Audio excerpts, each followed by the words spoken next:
Hey everybody, today we're in a Chevy Silverado. We're going to be showing you how to install the ProClip center mount number 855014. Please note this mount does also fit the GMC Sierra series of the same model year. Before we get started, there are a couple things we want to mention. First of all, this mount does use some double-sided tape. You'll see it as this red covering here. You want to peel that covering off before you attach the mount to the dash, and that tape is designed so that it won't leave any marks or residue behind if you ever have to remove the mount in the future. The second thing is make sure you install the mount to the dash before you attach anything to this faceplate.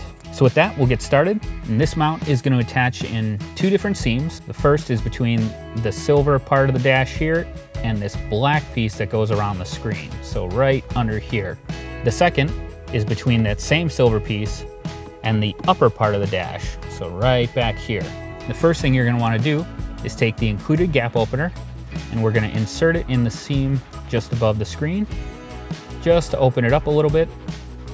And now we're going to take the lower lip of the mount and put it into that seam.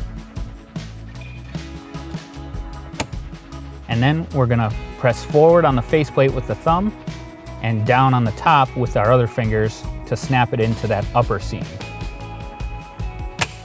Then you can remove the gap opener. Now it's in place, you have a nice solid mounting platform for a custom ProClip device holder. We hope this video has helped. Have a great day.